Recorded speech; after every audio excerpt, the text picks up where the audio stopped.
This is a disclaimer. This episode may contain graphic descriptions of crime and criminal activity.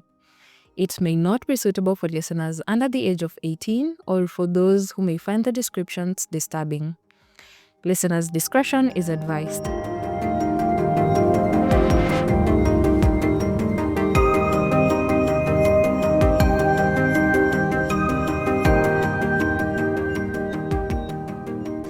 Hello and welcome to another episode of Krime KE podcast. My name is Ajuma and I am very grateful that you pressed play on this episode and you took the time to listen in.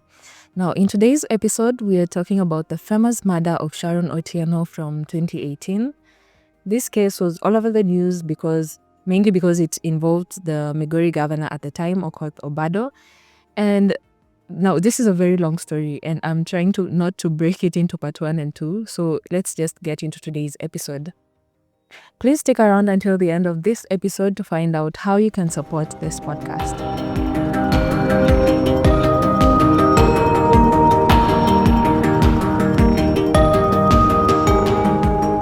On the evening of Tuesday, 4th September 2018 at around 3:30 p.m., a farmer from Oyugis in Nyanza was returning his cows home after a long day of grazing in Kodera forest. A few meters away from his home, he noticed the cows stopping suddenly and starting to become agitated. So at this point, he becomes worried, wondering why the cows were behaving this way. Like, had they been injured or what had they seen? When he moves closer to where the cows had stopped, he is met by what I can only describe as a gruesome murder scene. He saw a woman's dead body lying face down and naked in a pool of blood. He is terrified by the sight, but he rushes home to secure his animals before rushing to Oyugis police station to report what he had just seen. The police rushed to the crime scene to ascertain what had just been reported, and aside from the dead body, they collect a lot of evidence. I want you to remember this part because it is an important part of the story. Police collect blood-stained underwear and trousers, a bra, 2 used and 3 unused condoms and their wrappers, blue open shoes, and an empty sachet of alcohol. After collecting the evidence, police took the woman's body to the Rachonyo South Sub-County Hospital mortuary so that they could begin investigations. At around midnight the next day, Sharon Otieno's father identified the woman as his daughter Sharon, a 26-year-old Rongo University student who had been missing since the previous evening. Now, how did we get here? Who is Sharon Otieno? Who would want her dead? And why was she murdered in such a brutal manner? I do not have the answers to all these questions, but let me take you back to the beginning so that I can tell you how we got here. Sharon Otieno was the firstborn daughter of her parents and a mother of 3, and she was expecting a boy at the time of her murder. Her parents described her as a hardworking girl who loved life and did everything she could to provide for her children. She was in a can-we-stay marriage with one Bernard Okuta, who fathered her 2 daughters, after which they separated and she got into another relationship with the father of her 3rd child. When the second relationship ended, Sharon decided to return home to her parents as she figured out a way to provide for her children. She got into the business of selling mitumbas, second-hand clothes, around Homa Bay before her parents decided to enroll her in school. Now, one thing about Sharon, according to her parents, one thing about her was that she was smart, so they knew that she would be able to do well in school and find a better way to fend for herself and her kids. So in January 2017, Sharon joined Rongo University to pursue a diploma in health and medical records and information systems. Sharon met Okoth Obado while she was at Rongo University. Now, according to media reports, Obado, who was the county governor for Migori at the time, had been invited to the school as a guest speaker for an event in November of 2017, and that is when they first met and exchanged numbers. According to Obado, Sharon reached out to him after the 2017 elections, and he offered to meet her and hear her out. One thing led to another, and the two ended up in a relationship. Now, in court testimony, Obado described this relationship as an open secret. He said that most of the people around him knew about it, including Sharon's family, his family, and even county workers at the Migori County. Now, this relationship was characterized by extravagance, at least on Sharon's part, because she would apparently host lavish parties in different hotels in Kisumu, and all this was funded by the governor. Sharon was living a lavish lifestyle, and she posted most of these experiences on her Facebook page for her followers to see. Sharon and the governor would often travel between Nairobi and Kisumu for dates and visits. They stayed in some of the most expensive hotels in these towns. All this was happening as Sharon was still pursuing her diploma at Rongo University. Now, Obado said that at some point, before he confessed to his wife about the affair, she had planned to catch them red-handed in Kisumu. Now, the one person who has consistently objected to this relationship was Sharon's mother. She told the media that after her murder, she had warned Sharon several times against having an affair with a married man, especially someone in the public as a governor. The relationship between Obado and Sharon turned sour in March 2018 when Sharon found out that she was pregnant. She was seemingly excited to carry the governor's child, but he did not share the same excitement. According to media reports, after Sharon told Obado that she was expecting his child, he completely cut her off. The governor's reaction bothered Sharon because she thought this would be a chance for maybe the governor to make their relationship official and everything. Obado said that he had made it clear to Sharon that he was not willing to marry her as a second wife. So clearly there was a miscommunication in this relationship in terms of expectations. It is reported that at some point, Obado offered Sharon 30,000 Kenyan shillings to terminate the pregnancy. Now, after the governor essentially cut her off, Sharon became frustrated and tried to reach him through the people close to him. She began sending ultrasound pictures and baby bump photos to the governor's friends, employees of the county, and even family members. And I believe this is the time when Obado's wife found out about the pregnancy and even confronted him. And he said that he ended up confessing at this time when his wife confronted him about this woman who was sending him pregnancy pictures and ultrasound photos. Now, things escalated in July of 2018 when Sharon bumped into a Homa Bay MCA identified as Lawrence Muller at some hotel. Now, being that most people had seen Sharon with the governor, he knew her and of course she knew him. Sharon apparently asked him for financial assistance because at this point, Obado, who was her financier, was not getting back to her. So Sharon asked Muller, this MCA, if he could give her 5,000 Kenyan shillings. So since he did not have the amount, he asked her to meet him the next day so he could try and look for the cash. When they met the next day, Muller gave Sharon 1,500 Kenyan shillings because that was the total amount of money that he had managed to get with that amount of time. During this meeting, Sharon explained to the MCA that she was struggling because the governor had gotten her pregnant and abandoned her. She asked him for one more favor. She asked Muller to connect him to a journalist who would be willing to take up her story, exposing the governor for having an affair despite being married, getting her pregnant, and abandoning her after. And this is where Barack Odwor comes in. Barack was a journalist for Nation Media Group based in Homa Bay as a correspondent at the time. So Muller gave Sharon Barack's number, knowing that if there was a story there, he would help her bring it to light.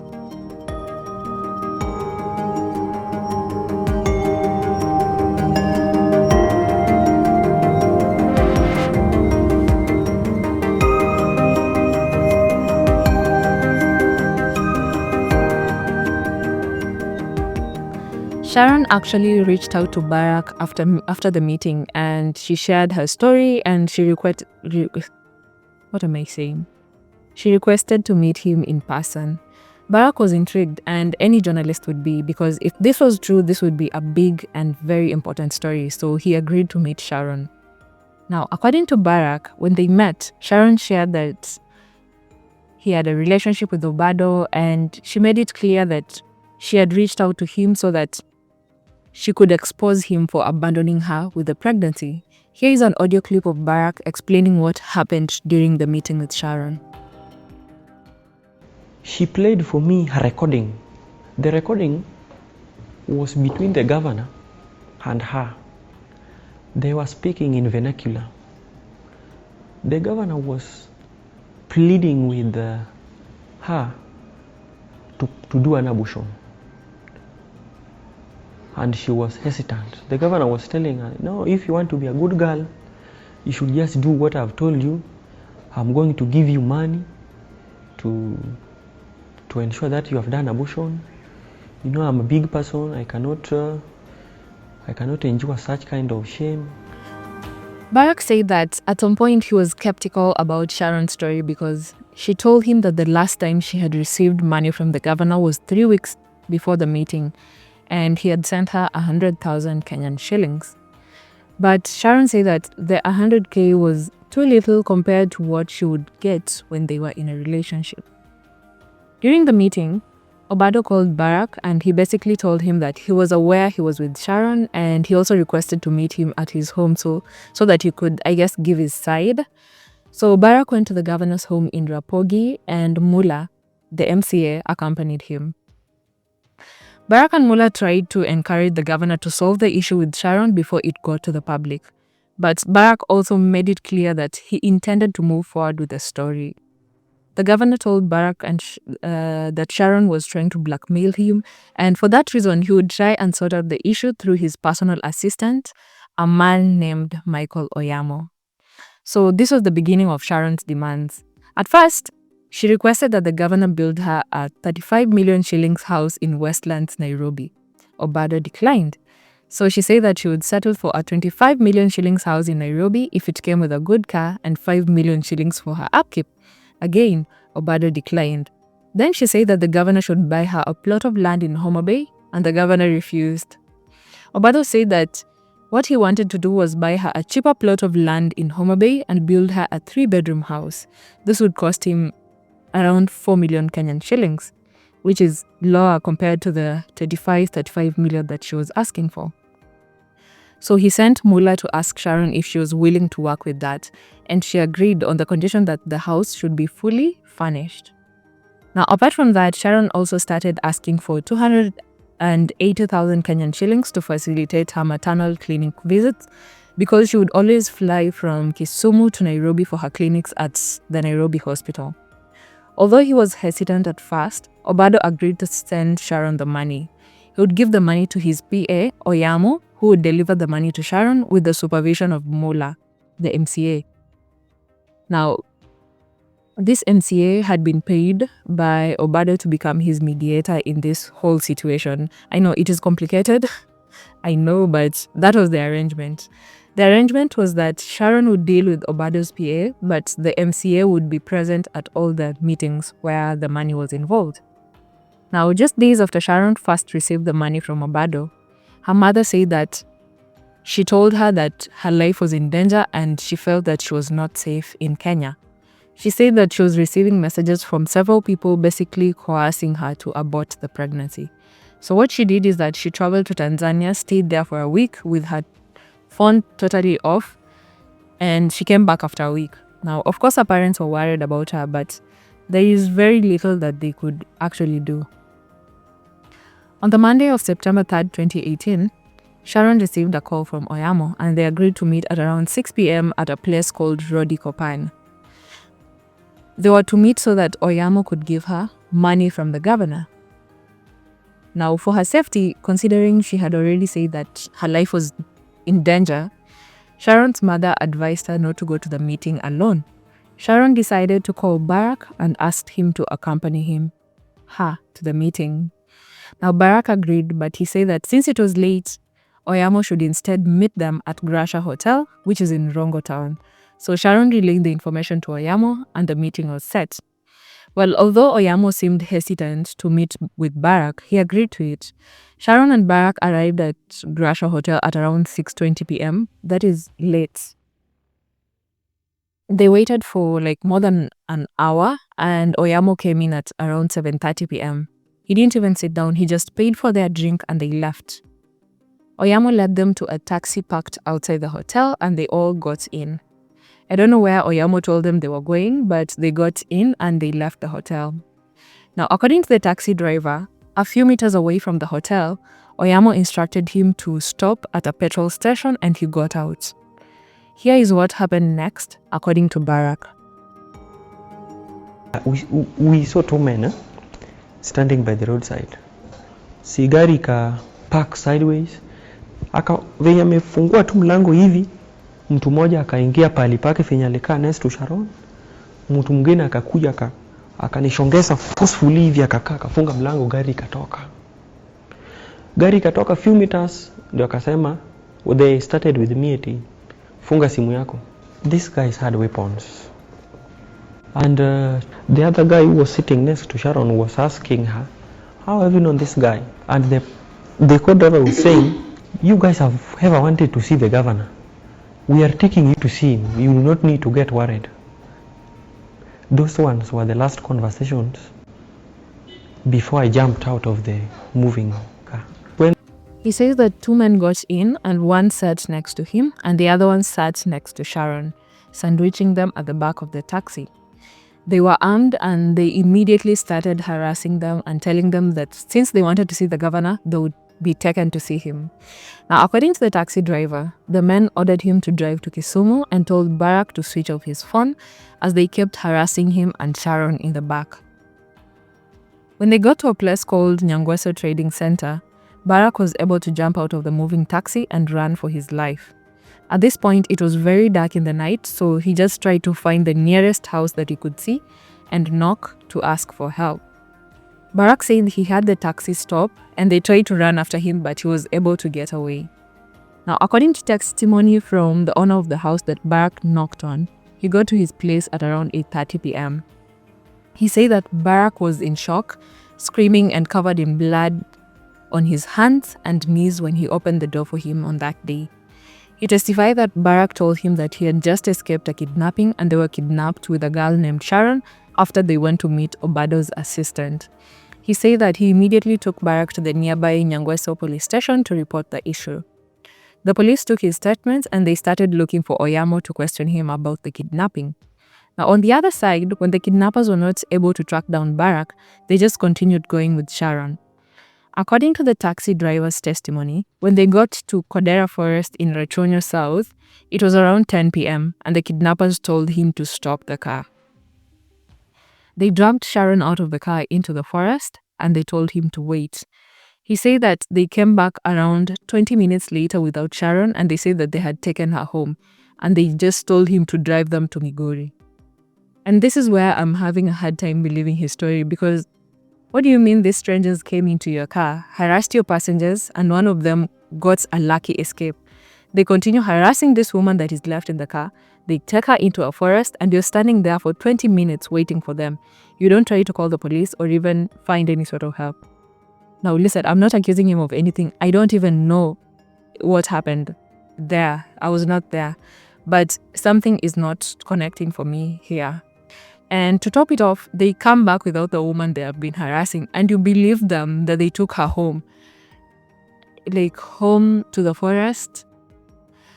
You know, I don't know. In short, I don't believe his story. I don't believe it, at least this part of the story. And even after you drive them to Migori, you don't try and call the police after and tell them this happened, follow up.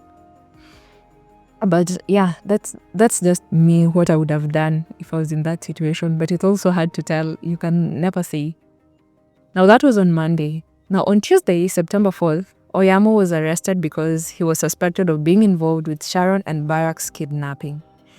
During his arrest, Sharon was still missing. Her parents were worried and even a search was initiated to find her. Sharon was found on that evening by the farmer, which is what I narrated at the beginning of this episode. It was reported that Sharon had been raped and stabbed at least 8 times, killing her and her 8-month-old fetus. Now, the police were accused of bungling this investigation because they mishandled the evidence that they collected from the crime scene.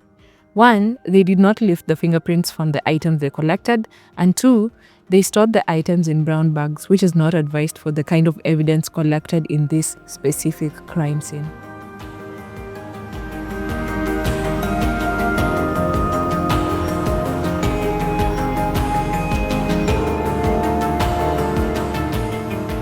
The news of Sharon and Barak's abduction and her murder was big, and everyone wanted to know how this pregnant university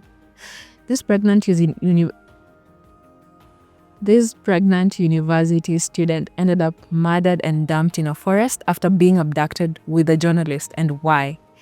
On Wednesday, 5th September 2018, Rongo University students took to the streets to demand quick investigations into the murder of one of their own. The chief government pathologist, Dr. Johansen Odor, conducted the autopsy on Sharon's body at the Oyugis Level 4 hospital. The autopsy reports determined that Sharon suffered a brutal assault and she died of excessive bleeding and strangulation. She also had 8 stab wounds and she had been stabbed on the left side of her stomach, and these stabs killed her unborn baby boy. Remember, this whole time, Oyamo is in custody, and now people start asking questions about how the governor's PA is involved with Sharon's murder, and now everyone is also asking who is the father of Sharon's baby. Now, during his interrogation, Oyamo told the police that he was responsible for Sharon's pregnancy. I don't know what the motive for that lie was, but he actually did tell the police that. Oyamo told police in Oriri that he was the one in a relationship with Sharon and not Obado. He told them that on that Monday evening when they were abducted, they had met at Grasha Hotel to iron out their differences in their relationship because Sharon was demanding a lot of money from him. He told them that they were kidnapped as they were leaving the hotel and they were attacked. And the next thing he knew, he woke up at Kisii Hospital at 9 a.m. the next day and he was being treated for injuries. And he actually had a forged medical report to back his story. Several people allied to Obado and the Migori County government were arrested in connection with Sharon's murder. These were Diko Golak, who was the sergeant at arms at the Migori County Assembly, Lawrence Muller, the MCO who was paid by Obado to be the mediator, Elvis Omondi, Obado's bodyguard, Caspalo Biero, who was a clerk, and Oyamo, who was already in custody for kidnapping. Out of them, Diko Gola and Lawrence Muller were released because they could not be associated with the murder. Now, at this point, this case seems to have Obado's name written all over it, but he had not been arrested or even called in for interrogation. Now, that's changed on September 11th when he was summoned by the DCI in Kisumu. He was questioned for more than 8 hours about his relationship with Sharon and his involvement, if any, in her murder.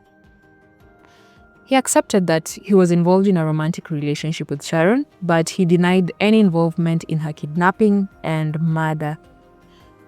Now, 2 days later, Obado called a press conference in Nairobi where he basically confessed to having an affair outside his marriage, but again, he denied having any involvement in her murder. He introduced his family to the country and he was there saying that he wanted justice for Sharon just as much as anybody else. Sharon's unborn baby was buried on the 15th of September at her parents' home in Homa Bay County.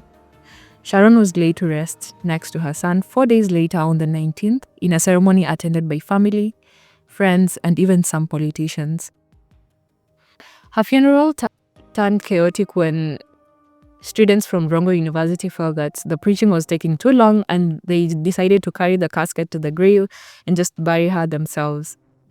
The next day after her burial, on the 20th, DNA results showed that the governor was the father of Sharon's unborn baby.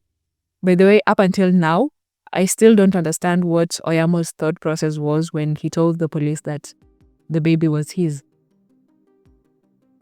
I usually don't understand when people lie about things that can actually be proven. I don't know. I don't understand. Anyway, Obado was arrested on the 21st of September in Nairobi, and he was detained at Gigiri police station for questioning. His phone records showed that he was in constant communication with Kina Oyamo, who had been arrested before him. On the 24th of September, Obado, Oyamo, and Caspalo Biero were officially charged with Sharon's murder at the Milimani Law Courts. They all pleaded not guilty to the charges. Now, at first, they were all denied bail and they were remanded at the industrial area prison for about a month before Obado was released on a bail of 5 million Kenya shillings. The court told him that he was being released under the condition that he would not set foot near the crime scene. The others were denied bail because the court said that they had the capacity to intimidate the witnesses in the case. The murder case officially began in June 2021, literally, 3 years later. The prosecution lined up more than 40 witnesses to testify in the case, including Mula, the mediator MCA. Some of the most interesting testimonies came from a clinical officer who forged the medical report that Oyamo showed to the police when he was arrested. He told the court that on the morning of Tuesday, September 4th, he received a request to forge a medical report with Oyamo's name on it. He said that he didn't think much about it, which is a whole other issue. He just wrote the medical report saying that Oyamo had been attacked and he should be referred to Kisumu for further treatment. He was paid 1,500 Kenyan shillings for the report, and he just went about his day until he saw Oyamo's name and face on the news being accused of involvement in Sharon's murder. On the same day that he forged the reports, he saw this person that I've filed the report for is being accused of murdering this student. Now, the crime scene detective who testified said that Sharon was raped at the crime scene before she was stabbed to death. The other testimony that I want to highlight is the taxi driver's statement. He told the court that the car he was driving belonged to Kaspal Obiero's wife. I guess that could explain some of his actions. On the day of Sharon's kidnap, he said that he had taken the car for evaluation when he received a call from Obado's bodyguard instructing him to go and pick Oyamo from Uriri. He said that when he went to pick Oyamo, he instructed him to drive him to Grasha Hotel, and that is where he met Sharon and Barak, and that is when everything unfolded. Police told the court that Oyamo basically handed Sharon to her killers, and he was charged because a lot of things he said turned out to be lies after the investigation. Police say that Oyamo's phone records showed that he was in communication with Sharon days leading up to her murder, and on the day that she went missing, he was using an Airtel line that he had registered just a few days earlier using a fake name. Oyamo testified in the case in May this year, and he told the court that he knew Sharon, he had interacted with her, but he had nothing to do with her murder. He accused the police of coming up with a story and forcing him to fit into it as a suspect, which is a strange thing to say, considering everything that I've just said in the story. In his testimony, Obado told the court that despite having an affair with Sharon, he was not involved with the murder. He said that everyone was aware of their relationship and he was even working on dissolving the relationship because he did not want to marry a second wife. He told the court that he was willing to set the disagreement they had with Sharon because he had agreed to buy her land, build her a house, and even pay for her medical insurance. He said that his intentions were pure because he had even gone ahead and gotten a mediator to help them resolve the issue. This is a quote from Obado's testimony. He said, quote, "I did not kill Sharon Otieno. I did not conspire with the co-accused to kill Sharon. I did not procure anybody to kill Sharon Otieno." Obado's lawyers wanted him to be absolved from the case, but so far that has not happened. Since they charged him with murder, it is up to the prosecution to prove their case. Now, one thing that I was shocked to learn was that Obado kind of threw Kina Oyamo under the bus during his testimony because this is what he said. He said, quote, "I generally feel sad. She did not have to die. I feel sad for the children she left behind and sad for her parents. I also feel sad that it has tainted my name. I am very sad about it and sorry that it happened, but it has absolutely nothing to do with me." Then, he basically went ahead and told the court that if Kaspal Obiero or Oyamo killed her, it did not have his involvement. Now, it has been 7 years since this happened. In fact, it will be 7 years next week. If you're listening to this on 4th of September, it is 7 years since this happened, and Sharon's family is still waiting and hoping for justice. And as Ajuma, I hope that they do get the justice that they deserve and that Sharon's soul rests in peace.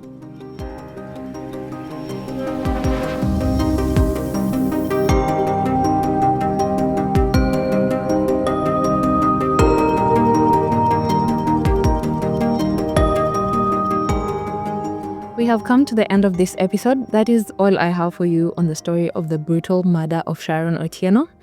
Now, this is an ongoing case, and as is the case with these types of cases, I post updates on the podcast social media platforms, so follow the podcast if you want to get the updates as soon as they happen. You can support Krime KE podcast by sharing this episode with your friends so that we can get a larger community to listen to these cases. I have tagged the podcast contact information and social media pages on the show notes of this episode so that it is easier for you to reach out if you have any feedback on this episode or the podcast in general. You can also use the same information to suggest crime cases that you would want to listen on this podcast, and I will get to them.